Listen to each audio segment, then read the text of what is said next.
नमस्कार मित्रों, स्वागत है आपका इस वीडियो में। जानते हैं कि कृष्ण भगवान और राधा ने प्यार होने के बावजूद भी शादी क्यों नहीं की थी। जब भी प्रेम की मिसाल दी जाती है तो श्री कृष्ण राधा के प्रेम का नाम सबसे ऊपर लिया जाता है। राधा श्री कृष्ण के प्रेम को जीवात्मा और परमात्मा का मिलन कहा जाता है। सदियों से पीढ़ी दर पीढ़ी राधा कृष्ण की प्रेम कहानी बढ़ती चली आ रही है, लेकिन जब भी हम राधा श्री कृष्ण की प्रेम कहानी सुनते हैं तो मन में यही सवाल आता है कि श्री कृष्ण ने राधा से ब्याह क्यों नहीं किया। इसके पीछे कई तरह की व्याख्या दी जाती है। आइए जानते हैं इन सभी कहानियों के बारे में। कुछ विद्वानों के मुताबिक राधा कृष्ण की कहानी मध्यकाल के अंतिम चरण में भक्ति आंदोलन के बाद लोकप्रिय हुई थी। उस समय के कवियों ने इस आध्यात्मिक संबंध को एक भौतिक रूप दिया।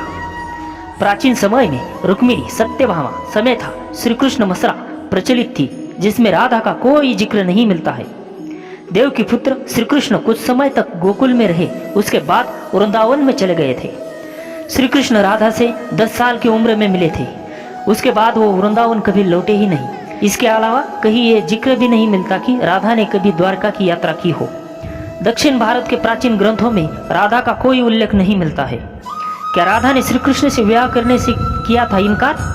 एक मत यह भी है कि राधा ने श्री कृष्ण से विवाह करने से मना कर दिया था, क्योंकि उन्हें लगता था कि वह महलों के जीवन के लिए उपयुक्त नहीं है।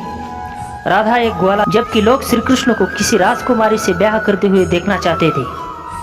श्री कृष्ण ने राधा को समझाने की कोशिश की, लेकिन राधा अपने निश्चय में दृढ़ थी। एक अन्य प्रचलित व्याख्या के मुताबिक राधा ने एक बार श्री कृष्ण से पूछा कि वह उनसे ब्याह क्यों नहीं करना चाहते हैं। तो भगवान श्री कृष्ण ने राधा को बताया कि कोई अपनी ही आत्मा से ब्याह कैसे कर सकता है। श्री कृष्ण का आशय था कि वो और राधा एक ही है, उनका अलग अलग अस्तित्व नहीं है। राधा को यह एहसास हो गया था कि श्री कृष्ण भगवान है और वो श्री कृष्ण के प्रति एक भक्त की तरह थी। वह भक्ति भाव में खो चुकी थी, जिसे कई बार लोग भौतिक प्रेम समझ लेते हैं। इसलिए कुछ लोगों का मानना यह है कि राधा और श्री कृष्ण के बीच ब्याह का सवाल पैदा ही नहीं होता है। राधा और श्री कृष्ण के बीच का रिश्ता एक भक्त और भगवान का है। राधा का श्री कृष्ण से अलग अस्तित्व नहीं है। विवाह के लिए 2 लोगों की आवश्यकता होती है। कुछ लोग इसकी इस तरह से भी व्याख्या करते हैं कि सामाजिक नियमों ने राधा कृष्ण की प्रेम कहानी में खलनायक की भूमिका निभाई। राधा और श्री कृष्ण की सामाजिक पृष्ठभूमि उनके विवाह की अनुमति नहीं दे रही थी। राधा को ठीक तरह से समझने के लिए रस और प्रेम के रहस्य को समझना होगा। यह आध्यात्मिक प्रेम की आनंददायक अनुभूति है। एक व्याख्या के अनुसार कृष्ण और राधा ने बचपन में खेल खेल में शादी की थी। जैसे कि कई बच्चे शादी का खेल खेलते हैं, लेकिन असलियत में दोनों का ब्याह कभी नहीं हुआ था। वैसे भी उनका प्यार वैवाहिक जीवन के प्यार से ज्यादा स्वाभाविक और आध्यात्मिक था। श्री कृष्ण और राधा एक दूसरे रूप से आत्मीय तौर पर जुड़े हुए थे, इसलिए हमेशा राधा कृष्ण कहा जाता है, रुक्मिणी कृष्णा नहीं। रुक्मिणी ने भी श्री कृष्ण को पाने के लिए बहुत जतन किए थे। वह अपने भाई रुक्मी के खिलाफ चली गई थी। रुक्मिणी भी राधा की तरह श्री कृष्ण से प्यार करती थी। रुक्मिणी ने श्री कृष्ण को एक पत्र भी भेजा था कि वह आकर उन्हें अपने साथ ले जाए। प्रेम पत्र में रुक्मिणी ने 7 श्लोक लिखे थे। रुक्मिणी का प्रेम पत्र श्री कृष्ण के दिल को छू गया और उन्हें रुक्मिणी का अनुरोध स्वीकार करना ही पड़ा। इस तरह रुक्मिणी श्री कृष्ण की पहली पत्नी बन गई। वहीं दूसरी तरफ श्री कृष्ण और राधा को ब्याह की आवश्यकता ही नहीं थी। राधा श्री कृष्ण के बचपन का प्यार थी। श्री कृष्ण जब 8 साल के थे तब दोनों ने प्रेम की अनुभूति की। इसके बाद पूरी जिंदगी श्री कृष्ण से नहीं मिली। राधा श्री कृष्ण के दैवीय गुणों से परिचित थी। उन्होंने जिंदगी भर अपने मन में प्रेम की स्मृतियों को बनाए रखा। यही उनके रिश्ते की सबसे बड़ी खूबसूरती है।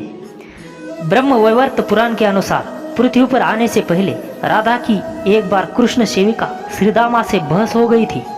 राधा रानी क्रोधित हो गई और श्रीदामा को राक्षस के रूप में पैदा होने का श्राप दे दिया। बदले में श्रीदामा ने भी राधा को श्राप दे दिया कि वह एक मानव के रूप में जन्म लेंगी और अपने प्रियतम से 100 साल के लिए बिछड़ जाएगी। उसके बाद तुम्हें फिर से श्रीहरि की संगति प्राप्त होगी और तुम गोकुल को वापस लौटोगी। ऐसी भी मान्यता है कि श्री कृष्ण ने राधा से इसलिए ब्याह नहीं किया क्योंकि वह साबित करना चाहते थे कि प्रेम और ब्याह दो अलग अलग चीजें हैं। प्रेम एक निस्वार्थ भावना है, जबकि ब्याह एक समझौता या अनुबंध है। एक मत के मुताबिक श्री कृष्ण ने राधा से इसलिए ब्याह नहीं किया ताकि मनुष्य को आंतरिक प्रेम के बारे में सिखाया जा सके। राधा श्री कृष्ण का संबंध कभी भी भौतिक रूप में नहीं रहा, बल्कि वह बहुत ही आध्यात्मिक प्रकृति का है। पौराणिक कथाओं में प्रचलित अन्य कथाओं की तुलना राधा कृष्ण से नहीं की जा सकती है। हालांकि राधा कृष्ण के प्रेम की कितनी भी व्याख्याएं क्यों ना कर ली जाए, सब कमी ही है। उनका प्रेम हमेशा मानव जाति के लिए आध्यात्मिक प्रकाश की तरह जीवित ही रहेगा। राधे कृष्ण, राधे कृष्ण।